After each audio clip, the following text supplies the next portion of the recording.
नमस्कार, welcome to nursing smart के YouTube channel में एक बार फिर से आपका स्वागत है।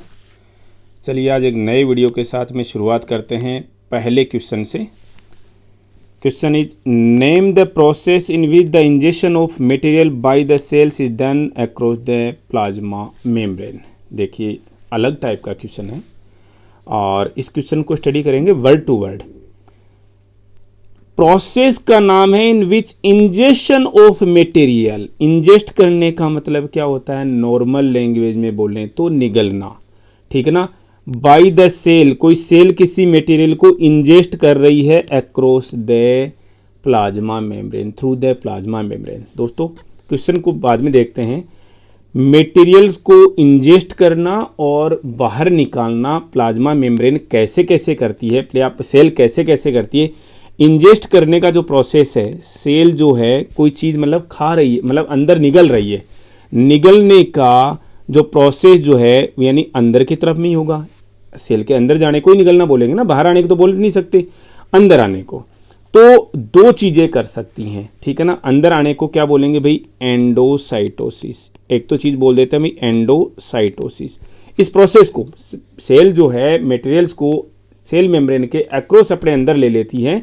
This is called as process of endocytosis. अभी एंडोसाइटोसिस में दो तरीके की चीजें हो सकती है निकलने वाली। एक, या तो वो लिक्विड को इंजेस्ट कर रही हो या फिर किसी सॉलिड पार्टिकल को इंजेस्ट कर रही हो। लिक्विड को हमेशा दोस्तों पिया जाता है, ड्रिंक किया जाता है। सॉलिड को हमेशा खाया जाता है, सबको पता है। ड्रिंक करने को पीना कहते हैं तो पिनोसाइटोसिस बोल देंगे। ईट को क्या बोलते हैं, फेगो कहते हैं, तो इसे फेगोसाइटोसिस बोल देते हैं। आपका आंसर आ जाएगा, सेपरेट चीज़ है वो तो आ चुका ऑलरेडी। बहुत इंपॉर्टेंट चीज़ बता रहा हूँ, एक ही क्वेश्चन थोड़ा ना पढ़ना एग्जाम के अंदर, ये थोड़ा ना लिखा हुआ आएगा। मैं दोस्तों आपको फुल फ्लेज तैयारी करवा रहा हूँ यहाँ पर, ठीक है ना। कोई टाइम पास ऐसे नहीं पढ़ रहे हैं हम कि भाई क्वेश्चन हमने रीड कर लिया और इसका आंसर ये है। 2 दिन याद रहता है, तीसरे दिन वापस भूल जाते हैं हम क्वेश्चन को। तो सेल अपने अंदर में कुछ चीज़ों को इंजेस्ट करती है, उस प्रोसेस को हम एंडोसाइटोसिस कहते हैं। एंडोसाइटोसिस के लिए दो तरीके के मटेरियल हो सकते हैं, एक लिक्विड हो सकता है, दूसरा सॉलिड हो सकता है। लिक्विड को हम ड्रिंक करते हैं और ड्रिंक करने वाली चीज़ों को सेल अंदर लेके जाती हैं, तो पिनोसाइटोसिस का प्रोसेस है। और खाती है तो सॉलिड पार्टिकल्स को खाती है, तो इसे हम फेगोसाइटोसिस कहते हैं। दोस्तों यहाँ पर एक तीसरे तरीके का और प्रोसेस होता है। तीसरे तरीके का और प्रोसेस होता है, हमने पिनोसाइटोसिस पढ़ लिया। ये क्या है, लिक्विड पार्टिकल्स को अंदर लेना। देखिए ऐसे इन्वेजिनेट करके अंदर ले लिया वेसिकल के अंदर। ये सॉलिड पार्टिकल को ऐसे इन्वेजिनेशन करके अंदर में ले लिया, फेगोसाइटोसिस कहलाता है। ये सॉलिड पार्टिकल्स था। लेकिन तीसरे तरीके का एंडोसाइटोसिस और होता है, जो लिख रखा है यहाँ पर रिसेप्टर मीडिएटेड एंडोसाइटोसिस। समझाता हूँ आपको मैं। रिसेप्टर मीडिएटेड एंडोसाइटोसिस क्या होता है, देखो नाम से पकड़िए इसको। रिसेप्टर मीडिएटेड, कोई मीडिएट करता है, कोई मीडिएटर है इसमें बीच में। कौन करता है भी मीडिएट, रिसेप्टर मीडिएट करता है। ये रिसेप्टर कोई ना कोई मॉलिक्यूल हो सकता है। कौन, कहाँ पर, सेल के अंदर। अब ये सेल के अंदर ये जो रिसेप्टर होता है और ये जो प्रोसेस है, ये highly selective type of this endocytosis है। कहाँ काम में आ रही है, पहले तो आपको थोड़ा सा इसके बारे में इतना पता होना चाहिए। नॉर्मल में सेल्स में जो एलडीएल जो है, जो कोलेस्ट्रॉल मतलब लेके जा रहा है, एलडीएल है। ट्रांसफरिन जो है, ट्रांसफरिन अभी स्टडी करेंगे इनको भी। ट्रांसफरिन जो है नाम से पता भी, जो आयरन को ट्रांसपोर्ट करता है। कुछ विटामिन्स हैं, कुछ एंटीबॉडीज हैं। इनका जो ट्रांसपोर्टेशन है, इनका जो ट्रांसपोर्टेशन क्या बोलें, इनका जो इंजेक्शन है या इनका जो एंडोसाइटोसिस है, वो रिसेप्टर मीडिएटेड एंडोसाइटोसिस के थ्रू ही होता है। यहाँ तक तो ठीक है दोस्तों, लेकिन बात जब किसी डिजीज की आती है तो क्या होता है। HIV का एग्जाम्पल पढ़ते हैं दोस्तों। अब हम यहाँ पर HIV का इंपोर्ट जो है सेल के अंदर किस तरीके से होता है, ये स्टडी करते हैं। HIV वायरस जो है वो सेल के अंदर एक तरीके से इंपोर्ट हो रहा है, अंदर आ रहा है ना सेल के, तो इंपोर्टिंग हो रही है इसकी। ये इंपोर्ट कैसे हो रहा है और ये कैसे इस मैकेनिज्म को यूज कर रहा है। ये इंपोर्ट जो चल रहा है वो किस हिसाब से चल रहा है, किसके बेसिस पे चल रहा है, रिसेप्टर मीडिएटेड एंडोसाइटोसिस के प्रोसेस से ही हो रहा है। तो अब आप ये देखिए HIV के लिए सेल्स में रिसेप्टर का काम कौन करता है। HIV के लिए रिसेप्टर का काम करता है CD4। नाम तो सबने सुना है, CD4 सेल्स का नाम सुना है। CD4 एक्चुअल में एक रिसेप्टर का काम करता है।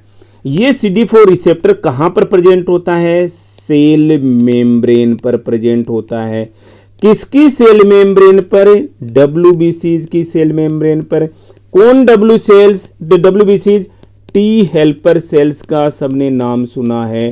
टी हेल्पर सेल्स की सेल मेम्ब्रेन पर CD4 जो है प्रेजेंट होते हैं, रिसेप्टर्स प्रेजेंट होते हैं। ये क्या करते हैं, HIV के वायरस को रिसीव कर लेते हैं। चिपका लिया अपने ऊपर, चिपका लिया तो भैया अब सेल के अंदर से वेसिकल आती है, इन्वेजिनेट करके इसको अंदर ले लेती है, आफत मोल ले ली, ठीक है ना। किसके थ्रू, इस प्रोसेस के थ्रू, रिसेप्टर मीडिएटेड एंडोसाइटोसिस। तो ये डिजीज कंडीशन है जहाँ पर इसका इस मैकेनिज्म का यूज हो रहा है। तो दोस्तों क्वेश्चन पे वापस मूव करते हैं। क्वेश्चन क्या हमारा, name the process in which injection of material को इंजेस्ट किया जाता है by the cells across this through this plasma membrane. तो मटेरियल को इंजेस्ट करना क्या कहलाता है, एंडोसाइटोसिस कहलाता है। एक्सोसाइटोसिस तो नहीं है जी, डिफ्यूजन भी नहीं है, ऑस्मोसिस नहीं है, दिस इज एंडोसाइटोसिस। बहुत सारी चीजें मैंने आपको दोस्तों यहाँ पर बता दी है, कोई कंफ्यूजन होना ही नहीं चाहिए। Move to next question, the process by which the passage of water moves from a region of lower concentration to a region of higher concentration across the semi permeable membrane is called as. देखिए दोस्तों इस question का answer मैं लेकर के चलता हूं थोड़ी सी लंबे प्रोसेस के बाद में। हो क्या रहा है, पासेज है किसी चीज का, किसका, वाटर का, किसी कंसेंट्रेशन के हिसाब से, कंसेंट्रेशन ग्रेडियंट के अगेंस्ट में या उसके अकॉर्डिंग, ठीक है, across the semi permeable membrane.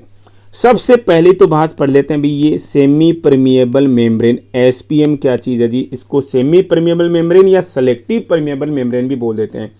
हमारी सेल्स की जो ये सेल मेम्ब्रेन है, ये सेल मेम्ब्रेन, ये एक तरीके से सेमी परमेबल मेम्ब्रेन की तरह से ही बिहेव करती है। ये चीज दिमाग में रख लेना। गेट पास देखती है, हाँ भैया तेरे पास गेट पास है, तुझे अंदर जाने दूंगी, तुझे बाहर जाने दूंगी। तो एक तो ये समझ लीजिए हमारी जो सेल की सेल मेम्ब्रेन है वो सेमी परमेबल मेम्ब्रेन की तरह से बिहेव करती है।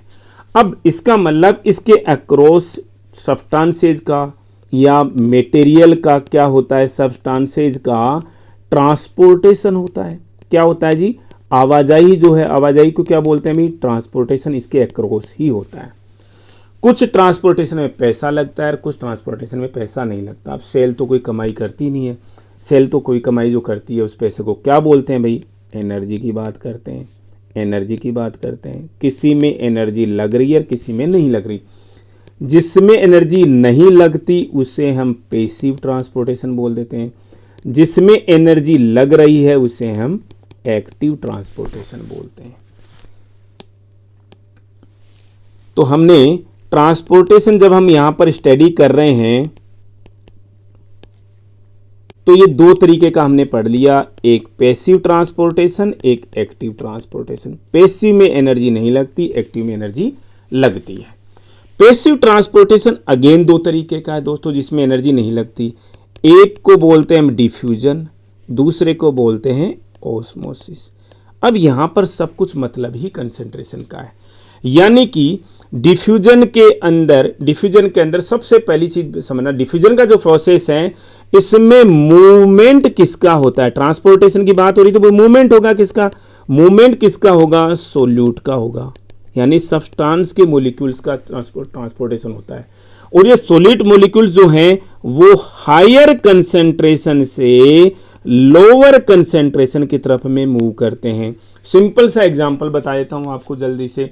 परफ्यूम छिड़कते हो आप, डीओ छिड़कते हो, रूम फ्रेशनर छिड़कते हो, उसके अंदर सोल्यूट के जो पार्टिकल्स हैं वो एक प्लेस से जिधर से ज़्यादा आपने यहाँ पर छिड़का तुरंत ट्रेवल करके दूसरे प्लेस पर भी चले जाते हैं और कंसेंट्रेशन को, ग्रेडियंट को इक्विवेलेंट रूम के अंदर इक्वल मात्रा में स्मेल, उसके फ्रेग्रेंस जो है इक्वल मात्रा में हो जाती है। This is called as diffusion. ठीक है, ऐसे ही अगर हम सेल्स की बात करते हैं, तो सेल्स की इस सेमी परमेबल मेम्ब्रेन के अक्रॉस में, यानी सेल मेम्ब्रेन के अक्रॉस में यहाँ पर कुछ कम है, यहाँ ज़्यादा है, तो ज़्यादा से कम की तरफ में आ जाता है अगर वो अलाउड है तो। ठीक है, ये कहलाता है डिफ्यूजन। लेकिन डिफ्यूजन भी दो तरीके का हो सकता है, एक सिंपल डिफ्यूजन हो सकता है, एक हो सकता है फैसिलिटेटेड। सिंपल डिफ्यूजन सिंपली चीज़ है जी, जो छोटे मोलिक्यूल्स हैं वो ज़्यादा कंसेंट्रेशन से कम कंसेंट्रेशन की तरफ में आ गए, that is simple diffusion.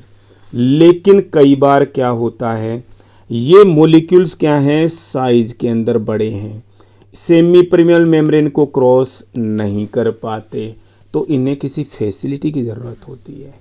Facility की, इसलिए ना उंगली पकड़ करके छोड़ के आना। कुछ लोग अपने आप से चले गए तो इसे हम बोल दिया सिंपल डिफ्यूजन, और कुछ लोग नहीं जा पाते, उन्हें फैसिलिटी की ज़रूरत है, तो उसके लिए क्या फैसिलिटी होती है, कुछ स्पेशल प्रोटीन मॉलिक्यूल्स होते हैं, वो आते हैं और इनको पकड़ करके अंदर छोड़ करके आते हैं या बाहर छोड़ करके आते हैं। अब आप बोलोगे साहब अकेला बड़ा था, उससे तो गया ही नहीं गया, दूसरे बंदे ने आकर छोड़ कर चला गया, ये ऐसे कैसे मतलब बात कर रहे हो आप? हाँ जी, ऐसा ही होता है। ये कैरियर प्रोटीन मॉलिक्यूल आकर के किसको, और ये फैसिलिटेटेड डिफ्यूजन होता किसका है, बड़े ग्लूकोज के मॉलिक्यूल्स हैं, एमिनो एसिड के मॉलिक्यूल्स हैं, इनका जो डिफ्यूजन है वो इसी प्रोसेस के थ्रू हो रहा है, फैसिलिटेटेड डिफ्यूजन के थ्रू। कैसे होता है, स्पेशलाइज्ड प्रोटीन्स आते हैं, इससे बात करते हैं, हाँ भाई नहीं जा पा रहा अंदर, चल मत मेरी अंगुली पकड़, मैं छोड़ के आता हूँ। इसको कंधे पे डाला, बांध करके अंदर जा करके छोड़ के आ गया, टाटा बाय बाय, मैं चलता हूँ। कैसे छोड़ा, अपनी शेप में चेंज कर लेते हैं, अपनी शेप में चेंज करके। तो ये तो हो गए डिफ्यूजन के दो तरीके, सिंपल डिफ्यूजन और फैसिलिटेटेड डिफ्यूजन। ठीक है, अब ओस्मोसिस क्या चीज़ है, ओस्मोसिस क्या चीज़ है भाई, ओस्मोसिस भी क्या है, पैसिव टाइप का ही डिफ्यूजन होता है। ओस्मोसिस के देखो सिंपल सी चीज़ है, कुछ ज़्यादा सीखने की जरूरत नहीं है।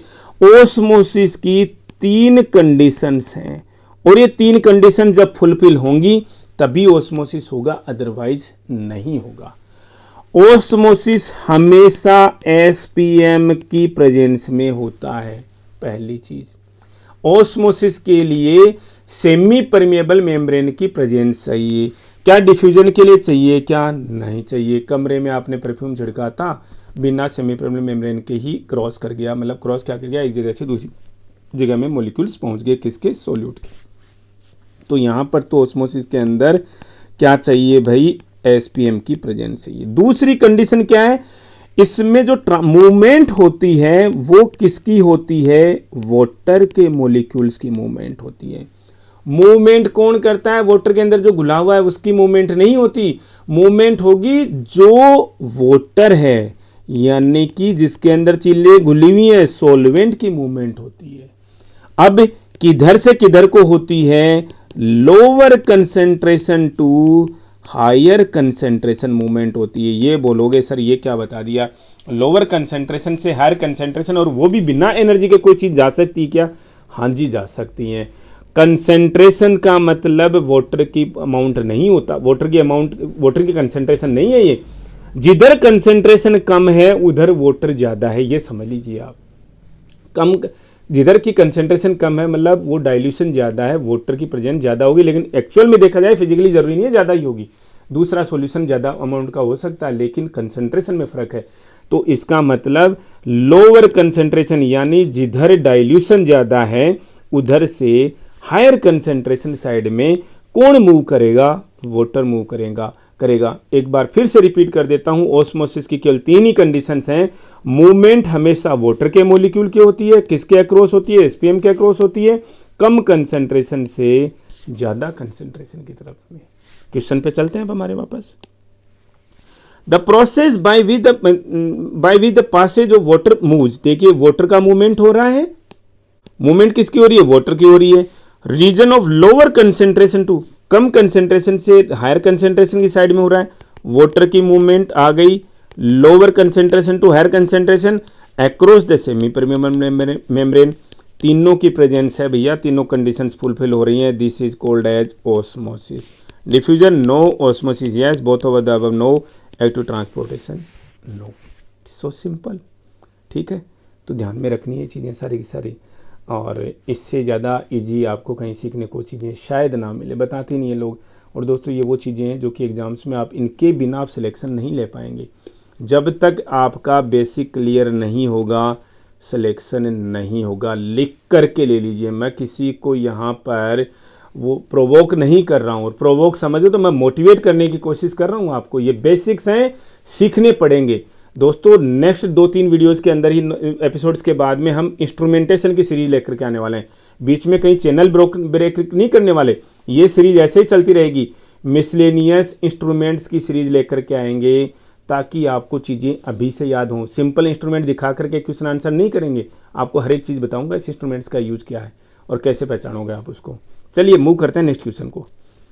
The jelly like substance present inside the cell is called as. Last time मैं आपके साथ में डिस्कस कर चुका हूं एक वीडियो, पिछले वीडियो के अंदर, कि ये सेल मेम्ब्रेन, ये न्यूक्लियस, ये सेल मेम्ब्रेन, ये न्यूक्लियस, ठीक है। इस सेल मेम्ब्रेन के अंदर जो कुछ है उसको हम क्या कहते हैं, प्रोटोप्लाज्म कहते हैं। लेकिन प्रोटोप्लाज्म को भी 2 पार्ट्स में डिवाइड कर देते हैं, एक यहाँ तक का और एक यहाँ तक का। इस न्यूक्लियस के अंदर जो है वो उसको हम क्या कहते हैं, न्यूक्लियोप्लाज्म कहते हैं। और इसके बाहर में जो है उसको हम क्या कहते हैं भाई, साइटोप्लाज्म कहते हैं। ये साइटोप्लाज्म एक जेली लाइक सब्सटेंस है, जेली की तरह का सब्सटेंस है जिसके अंदर सेल ऑर्गेनल्स होते हैं, ठीक है ना। अब इस साइटोप्लाज्म को अगेन 2 पार्ट्स में डिवाइड कर देते हैं, एक तो वाटर सॉल्यूशन वाला एक्वस सॉल्यूशन, और एक दूसरा इसके अंदर सेल ऑर्गेनल्स होते हैं, ठीक है जी। इस वाटरी सॉल्यूशन को हम बोलते हैं साइटोसोल, सेल ऑर्गेनल्स हैं। तो जेली लाइक सब्सटेंस क्या है दोस्तों सेल के अंदर, cytoplasm, simple. They are also called as suicidal bags. Suicidal bags, cell के अंदर किसी स्ट्रक्चर या ऑर्गेनल की बात हो रही है दोस्तों। सेल के अंदर कुछ ऐसी स्ट्रक्चर्स हैं जिसके अंदर लाइटिक एंजाइम्स होते हैं। लाइटिक एंजाइम्स का मतलब लाइसिस करने वाले, लाइसिस का मतलब तोड़ देने वाले। लाइसिस का मतलब ही क्या होता है भाई, ब्रेक डाउन। और ब्रेक डाउन ये कैसे करते हैं, हाइड्रोलाइसिस के थ्रू, मतलब पानी के साथ में रिएक्शन करा कर, यानी पानी के अंदर घोल करके अपने एंजाइम्स के थ्रू उनको तोड़ देते हैं हाइड्रोलाइसिस के। और इसके लिए स्पेशलाइज्ड ऑर्गेनल क्या है जी, लाइसोसोम्स हैं, लाइसोसोम्स हैं। जब दूसरों को तोड़े यानी दुश्मनों को तोड़े वहां तक तो ठीक है, लेकिन घर में ही ये काम करने लग जाएं, यानी कब हो सकता है, ये लाइटिक एंजाइम्स, ये सेल, ये न्यूक्लियस और ये बेसिक लाइसोसोम्स हैं और इसके अंदर ये एंजाइम्स बंद हैं। अगर ये इसकी मेम्ब्रेन टूट जाए, ये बस्ट हो जाए, तो इसके एंजाइम्स यहाँ पर सेल के अंदर रिलीज हो जाएंगे और क्या कर जाएंगे, सेल को ही खा जाएंगे। इसलिए इसका मतलब इससे तो भैया सुसाइड कहते हैं जी, सुसाइड कहते हैं। इसका मतलब अगर लाइसोसोम्स बस्ट हो जाएं, इसके लाइटिक एंजाइम्स बाहर आ जाएं, तो सेल को ही खा जाएंगे, यानी सुसाइड कर जाएंगे। इसे हम सुसाइडल बैग्स कहते हैं। और इस प्रोसेस को हम क्या कहते हैं भाई, ऑटोफेगी कहते हैं, अपने आप को ही खा गया। This is called as autophagy. तो सुसाइडल बैग्स हम कहते हैं किसको भाई, लाइसोसोम्स को। Lysosomes perform their activity by, अभी मैंने बताया लाइसोसोम्स के अंदर लाइटिक एंजाइम्स होते हैं, वो हाइड्रोलाइसिस की प्रोसेस के द्वारा क्या करते हैं, किसी भी चीज़ को तोड़ देते हैं, ठीक है ना। जैसे खाने का डाइजेशन करना हो या और किसी बैक्टीरिया वगैरह को मारना हो, माइक्रोब को मारना हो, तो हाइड्रोलाइसिस की प्रोसेस के द्वारा ये अपनी एक्टिविटी को परफॉर्म करते हैं। Next question is oxygen and carbon dioxide cross the cell membrane by the process of. मैंने दोस्तों बताया ये ऑक्सीजन और कार्बन डाइऑक्साइड का ट्रांसपोर्टेशन, ठीक है ना। ट्रांसपोर्टेशन हमने 2 तरीके से पढ़ा था, एक पैसिव जिसमें एनर्जी नहीं लगती, एक एक्टिव जिसमें एनर्जी लगती है। तो ऑक्सीजन और कार्बन डाइऑक्साइड देखो मैक्सिमम चीज़ों का ट्रांसपोर्टेशन सेल के अंदर किससे होता है, बिना एनर्जी के होता है, अदरवाइज तो दिन भर खाते रहना पड़ेगा भैया हमें। तो ऑक्सीजन और कार्बन डाइऑक्साइड तो अनवरत प्रोसेस है, हम सांस ले रहे हैं, अंदर ले रहे हैं ऑक्सीजन, अंदर सेल्स का जो ब्रीथ कर रहे हैं वो अल्टीमेटली ऑक्सीजन सेल्स के अंदर जाती है और वहाँ से कार्बन डाइऑक्साइड वेस्ट प्रोडक्ट में बाहर निकलती है। तो ये तो ऑब्वियस सी बात है, पैसिव ट्रांसपोर्टेशन इसका होना है। और पैसिव ट्रांसपोर्टेशन की दो मेथड्स थे कि कौन कौन सी, डिफ्यूजन और कौन सी, ऑस्मोसिस। तो ऑस्मोसिस तो हो ही नहीं सकता। ऑस्मोसिस के अंदर तो देखो वाटर मोलिक्यूल्स का ट्रांसपोर्टेशन होता है, तो ऑक्सीजन और कार्बन डाइऑक्साइड का भूल जाना, कभी गलती से मत कर देना ऑस्मोसिस होता है इसमें, ऑस्मोसिस नहीं होता। तो क्या होता है जी, डिफ्यूजन होता है। डिफ्यूजन भी अब दिमाग में रख लेना थोड़ा सा, दो तरीके का था, सिंपल और फैसिलिटेटेड, ठीक है ना। अब इसको भी कैसे याद रखोगे कि सिंपल डिफ्यूजन से ही होता है जी, मैं बता देता हूँ भाई, ये तो रोजाना का काम हो गया। ऑक्सीजन और कार्बन डाइऑक्साइड का इतना ज़्यादा ट्रांसपोर्टेशन बंदे नहीं रख सकते इनके लिए फैसिलिटी कोई प्रोवाइड नहीं की जा सकती, इसलिए इनका ट्रांसपोर्टेशन सिंपल डिफ्यूजन से होता है दोस्तों। कहाँ किससे होता है, सिंपल डिफ्यूजन। पैसिव डिफ्यूजन लिख दिया, this should be called better called as simple diffusion, ठीक है ना। ऑस्मोसिस तो हो ही नहीं सकता, ऑस्मोसिस तो में तो वाटर का ट्रांसपोर्टेशन होता है, एक्टिव नहीं हो सकता, एनर्जी नहीं लगती भी, फैसिलिटेटेड भी नहीं है, ठीक है ना। दिस इज सिंपल डिफ्यूजन और passive diffusion. Which of the following cell organelle is involve in the apoptosis. दोस्तों सबसे पहले तो आपको ये पता होना चाहिए एपोप्टोसिस क्या होता है। एपोप्टोसिस का क्वेश्चन आता है एग्जाम्स के अंदर। गीता में लिखा है सबकी मृत्यु निश्चित है, केवल आत्मा अजर अमर है, ठीक है ना। गीता में लिखा है सबकी मृत्यु निश्चित है, और हमारी मृत्यु निश्चित किसके बेसिस पर है दोस्तों, सेल की डेथ निश्चित है, हर एक सेल की डेथ निश्चित है, ठीक है ना। सबकी सेल निश्चित है और सबकी क्या हो रखी है, प्रोग्राम हो रखी है। इसका मतलब सेल्स की नॉर्मल यानी डिजीज वाली नहीं, डिजीज में आकर तो कोई मर जाएगा आदमी, ठीक है ना, कोई भी सेल मर जाएगी। Normal and programmed cell death को ही हम क्या कहते हैं, एपोप्टोसिस कहते हैं। पहली तो ये डेफिनेशन याद होनी चाहिए, normal and programmed cell death को क्या कहते हैं, एपोप्टोसिस। और इस एपोप्टोसिस का डेटा कौन रख रहा है, माइटोकॉन्ड्रिया ये काम कर रहा है दोस्तों।